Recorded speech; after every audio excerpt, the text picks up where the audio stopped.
Petite collaboration commerciale. Pour fêter les nouvelles sorties Space Marine, Wargame House, le nouveau partenaire de la chaîne, fait gagner à une personne l'ensemble des nouveautés suivantes. Une boîte d'héros de compagnie, une boîte d'intercesseurs avec réacteur dorsaux, une boîte de capitaine avec réacteur dorsal, une boîte de Space Marine lieutenant et une boîte de Chaplain Terminator. Pour participer, petit 1, rendez-vous du 30 septembre au 14 octobre sur leur site internet. Je vous mets le lien en description. Et petit 2, pour toute commande comportant au moins une précommande Space Marine, rentrez le code WARGAMEHOUSE en majuscule pour vous inscrire au tirage au sort. Le gagnant sera annoncé sur leur page Facebook le 15 octobre. Je vous mets le lien de la publication en description.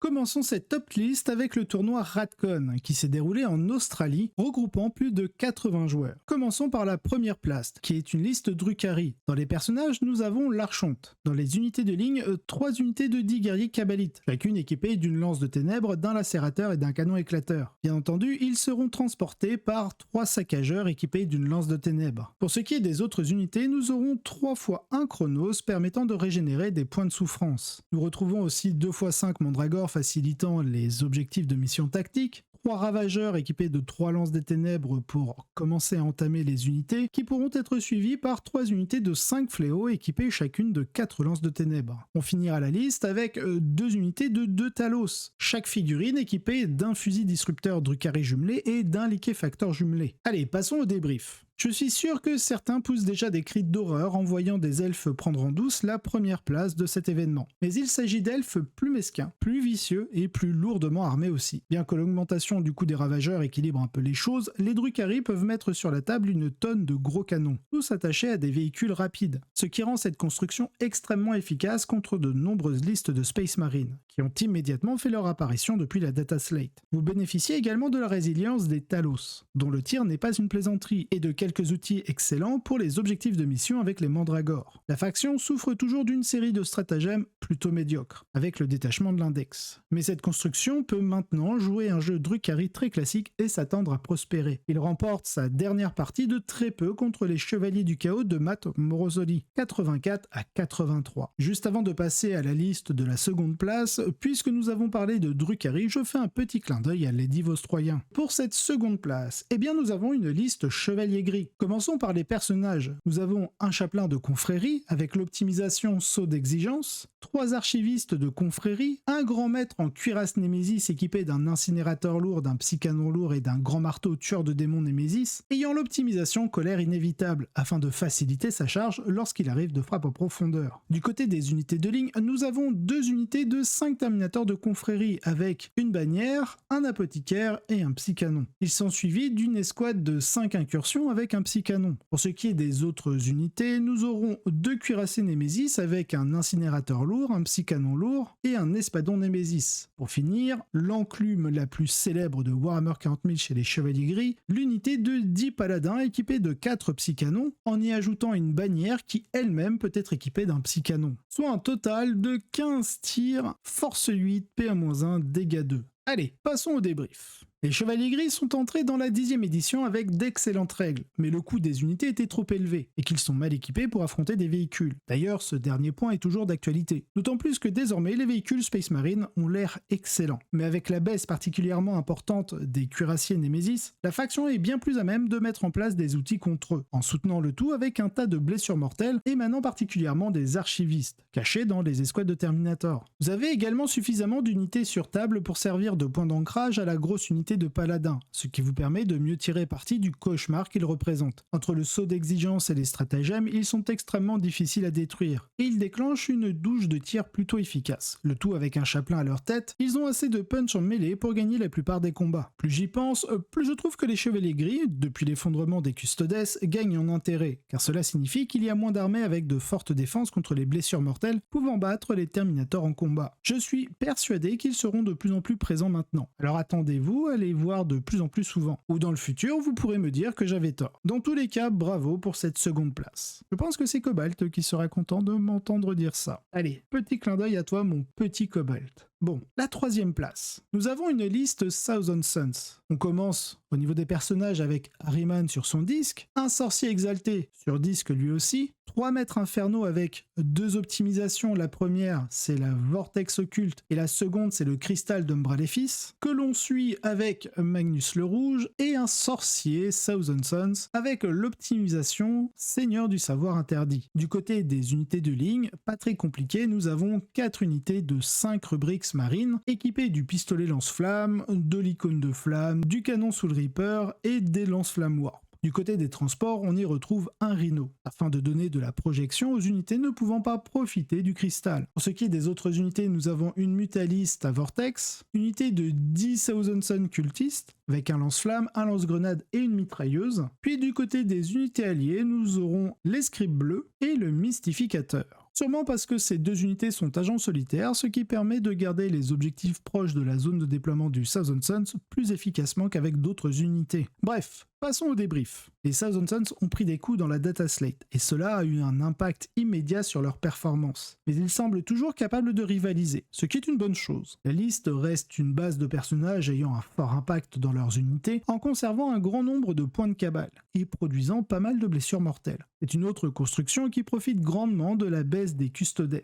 J'aime aussi, et j'espère voir plus souvent, le double agent solitaire en démon pour la tenue des objectifs qui, avec les cultistes et le Rhino, donne à la liste un peu plus de mobilité et de présence sur le champ de bataille. Il est clair que Tzeentch n'en a pas encore fini avec le metagame, donc bravo à son fidèle acolyte pour cette 3e place. Pour ce qui est du 4e, comme le dit la chanson, nous avons une liste World Eater. Pour ce qui est des personnages, on en aura 2, Angron, leur primarque, et un seigneur World Eater sur Juggernaut. D'ailleurs, il aura l'optimisation favori de Khorne. Ensuite, pour ce qui est des autres unités, nous avons 10 chacals, 2 unités de 3 octoliers, qui sont un chausson excellent pour le seigneur des World Eaters sur Juggernaut, ainsi qu'une unité de 3 octoliers exaltés. Nous finirons avec la liste qui possède très peu d'unités comme vous pouvez le constater, par 2 seigneurs des crânes de Khorne, équipés d'un canon Viltrip, d'un lance-crâne et du grand hachoir de Khorne. Allez, passons au débrief, parce qu'il va pas y avoir grand chose à dire. Les seigneurs des crânes de Khorne qui avancent et chargent, pouvant s'arrêter au milieu du champ de bataille sans se faire tirer dessus, selon le terrain et les tables à cause de leur taille, sont une perspective assez effrayante. En particulier avec des tas d'octoliers et engrones pouvant être ranimés plus facilement grâce à la modulation des dés apportés par les seigneurs des crânes. Ceci ressemble à un test de létalité que peu de listes peuvent atteindre après la data slate. J'ai bien peur de n'avoir rien de particulièrement compliqué à dire de plus. Mais c'est cool de voir que les World Eaters atteignent le top 4 d'un tournoi de plus de 80 participants. Alors, bravo. Passons maintenant au tournoi de Liberian Open, qui a regroupé plus de 40 joueurs. Car sa finale est plutôt intéressante, et vous comprendrez pourquoi. Nous commençons tout d'abord avec une liste taux. Du côté des personnages, nous avons Aounva, un commandeur Colstar équipé de 4 cycliques Ion Blaster, d'un drone marqueur et d'un drone bouclier, ainsi que de l'optimisation par Angon du Koyon. Le dernier des 3 personnages sera un éthéré avec son overdrone, son drone marqueur et un drone bouclier. Dans les autres unités, on retrouve une unité de 3 broadside avec 6 missiles drones, 3 seeker missiles et 3 fusils à plasma à froid jumelés. On continue avec une unité de 6 crisis, combinant en tout 18 cycliques Ion Blaster,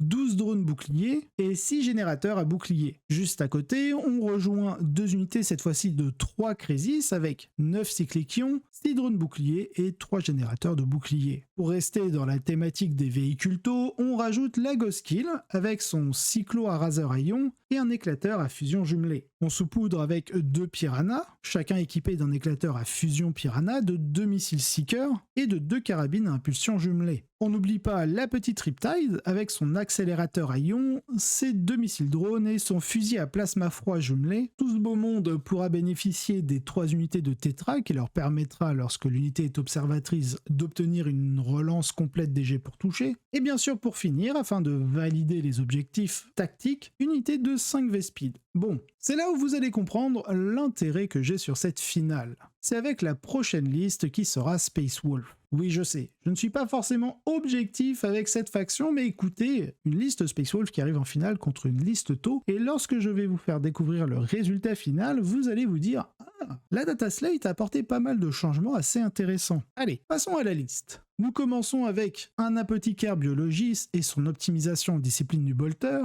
on met Bjorn, qui est équipé d'un canon Hellfrost, et surtout de son Vect, un capitaine en armure Gravis équipé d'un gantelet énergétique et du relique gantelet énergétique. Il aura l'optimisation armure d'artificier, lui apportant une sauvegarde à 2+, une feel no pain à 5+. Lorsqu'on sait qu'il a une endurance de 6, 6 points de vie, une invue à 4, et qu'en plus les dégâts qu'il subit les divise par 2, comment vous dire qu'on a un véritable tank. On y ajoute un petit cyberloup, qui signifie que l'on aura au moins une escouade de loups fenriciens plus tard, mais on doit continuer avec les personnages. On aura un prêtre de fer, qui aura l'optimisation l'honneur véhément. Comment dire que lorsqu'on commence à cumuler 8 attaques de marteau dégâts 3, ça rigole 0. Un archiviste Phobos, qui signifie que l'on aura une unité d'infiltrator un peu plus tard. D'ailleurs, passons tout de suite aux autres unités. On aura une unité de 6 agresseurs, tous équipés en gantelet autobolter, un Ballistus Dreadnought, dont j'ai déjà parlé en live car pour 150 points je le trouve très intéressant, 3 unités de 3 éradicateurs avec un multifuseur,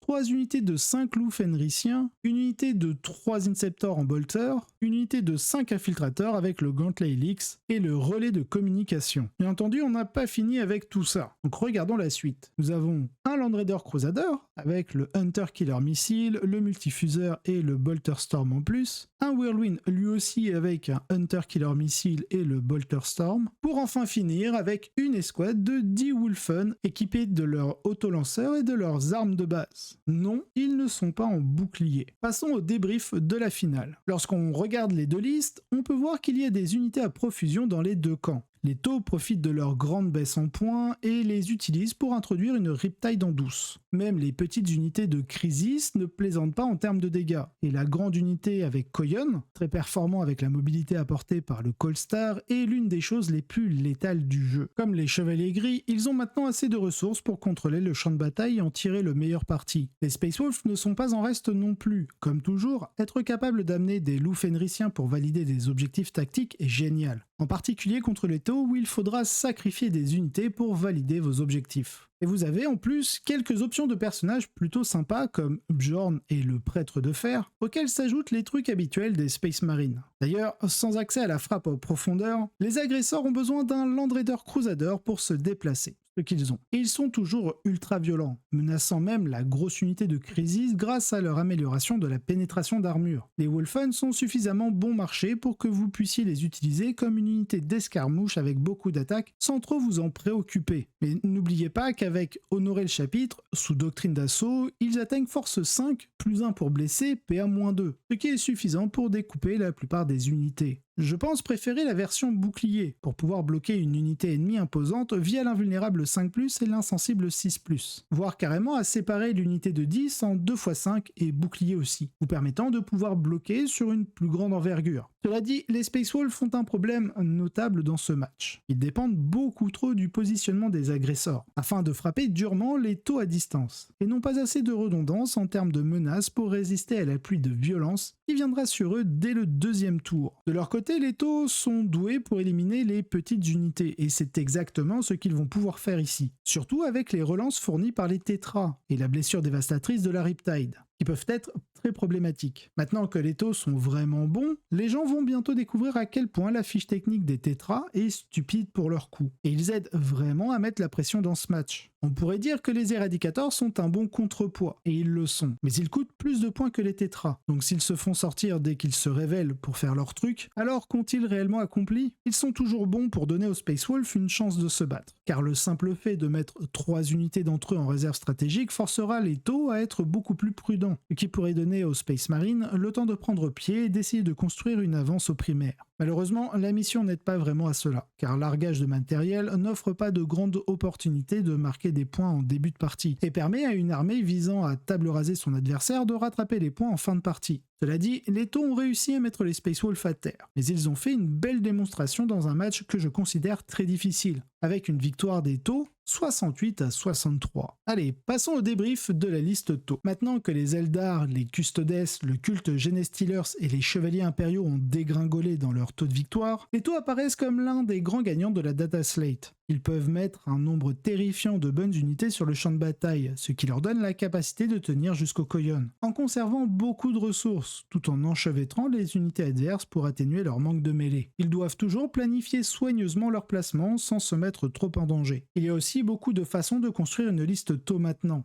J'ai déjà vu une version équilibrée avec des unités de brècheurs en Devilfish, mais tout en gardant un spam d'unités Crisis. Donc c'est la saison ouverte pour crier pour le bien suprême et faire exploser quelques Space Marines en attendant la prochaine Data Slate. En tout cas, bravo pour cette première place, bien méritée. Nous arrivons dans la deuxième partie de cette vidéo. Normalement j'aurais dû mettre une minute règle pour répondre à une question, mais j'en ai reçu tellement au sujet des ruines que je vais prendre un petit moment pour vous expliquer comment cela fonctionne. Ce qui fait que le sujet que j'aurais dû traiter ici sera reporté sur la prochaine vidéo. Alors, accrochez vos ceintures, c'est parti. Dans notre premier exemple, nous avons 3 unités différentes, les rubriques Marines, les Parangons et le Lehman Russ de l'Astra Militarum. Donc la première notion qu'il faut comprendre, c'est que toute unité est capable de voir à l'intérieur d'un élément de terrain. C'est-à-dire que lorsque vous pouvez tracer une ligne de vue réelle sans avoir un obstacle opaque comme un mur d'une grande ruine ici où vous voyez il n'y a pas de fenêtre, alors vous voyez l'unité. Par exemple ici, notre unité de Parangon est visible des rubriques Marines